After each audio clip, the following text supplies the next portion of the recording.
Hello VC, Bradley here. I picked up a few jazz albums last week, used, and thought I would show them to you. I have one or two Jimmy McGriff albums. I saw this one. It's Jimmy McGriff at the organ, called One of Mine.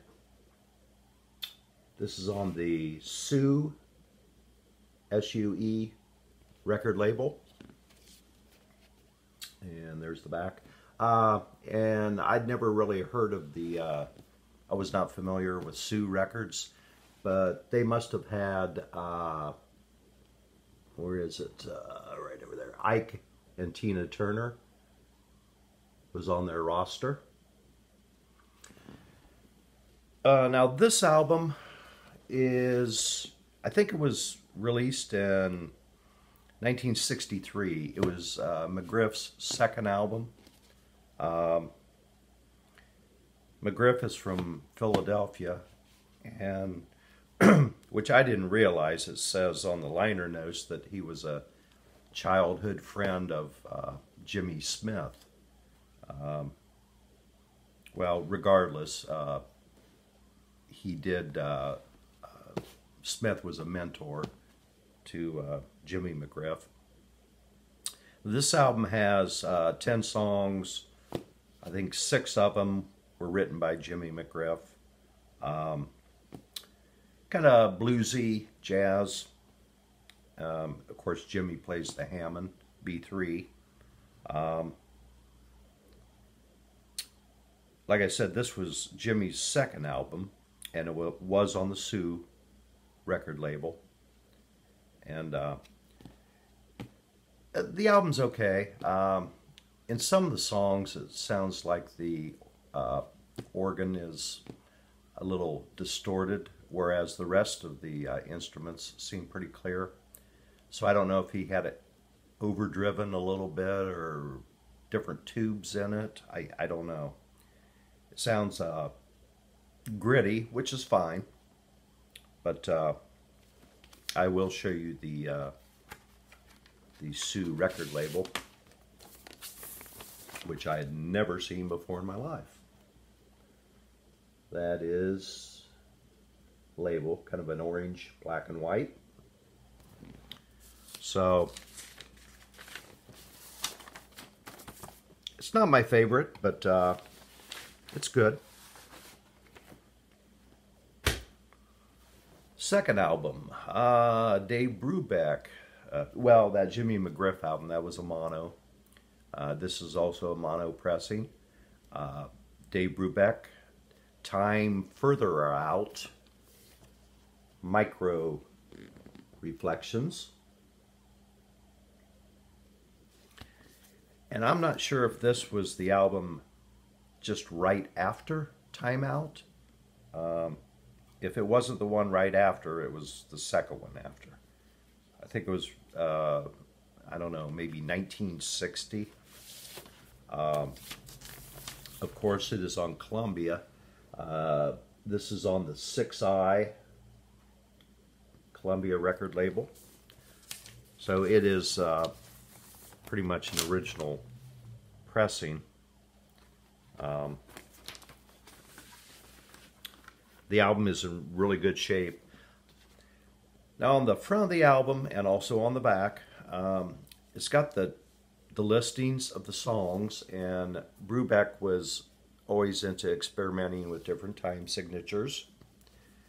So I don't know if you can see on here, names of the song are in blue, and right after in red is the time signature.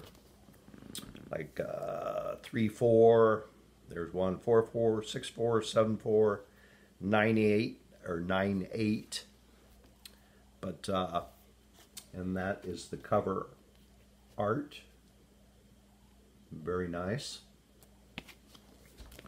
So I've only listened to this a couple times. Does it match up to Time Out? Well, obviously not, because it's not, you know, it's not as well known. But it's good. It's good It's good Brubeck. And it's got the classic lineup. Paul Desmond, Joe Morello drums, Eugene Wright on bass. Now this next album is Charlie Haden with Quartet West. I think that was the actual name of his group, I believe, Quartet West. I may be wrong, but Ernie Watts, Alan Broadbent plays piano, Billy Higgins on drums. Right there is the group. I think I was not familiar with Charlie Haden.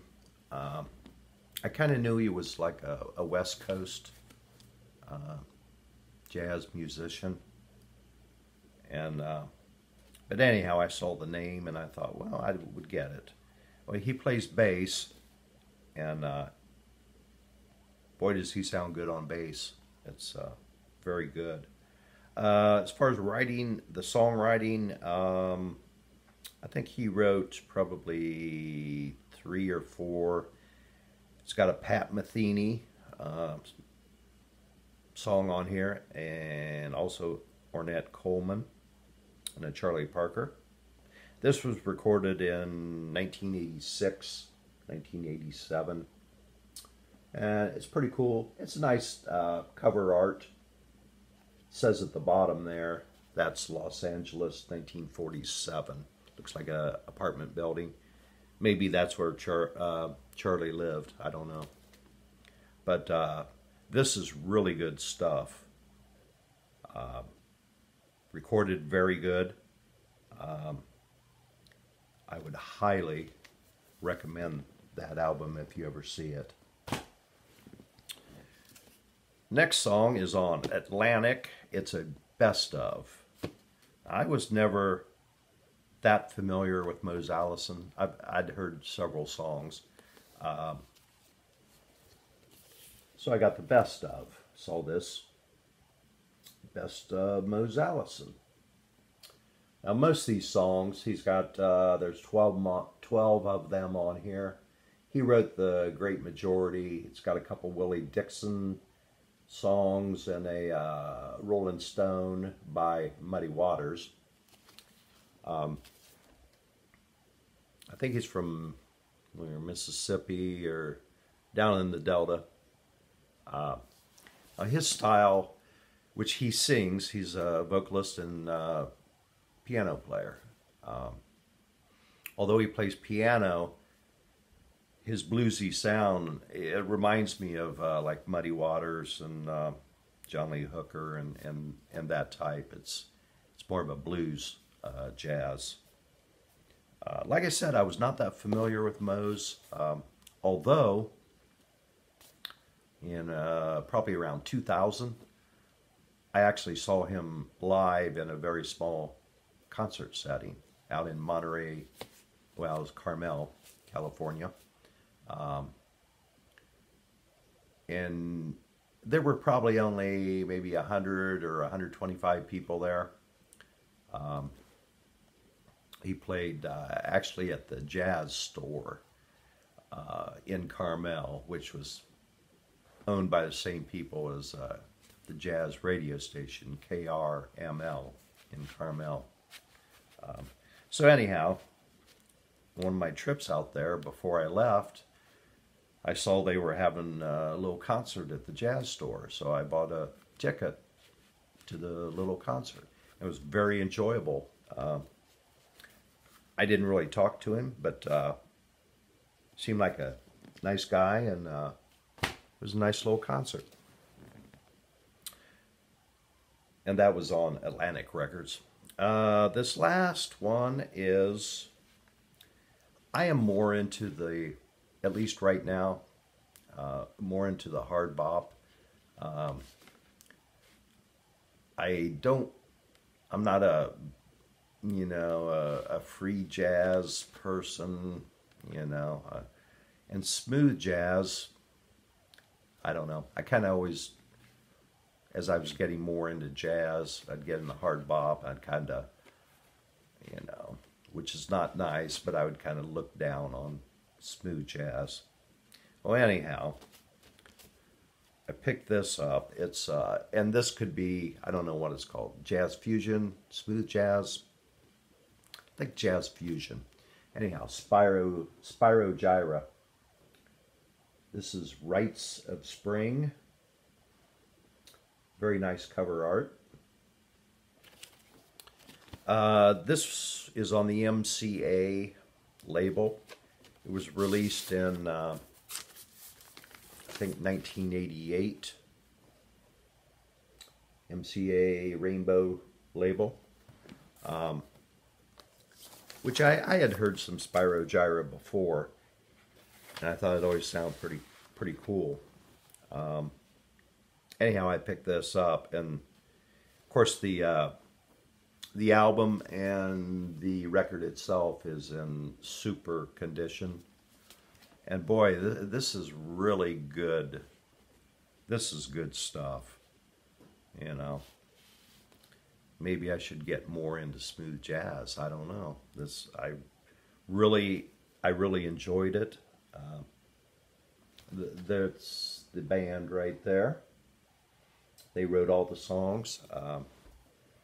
Just really good stuff. I will definitely pick up some more Spyro Gyra. So, this is Bradley. If you care to comment or subscribe, feel free to do, and have a good day.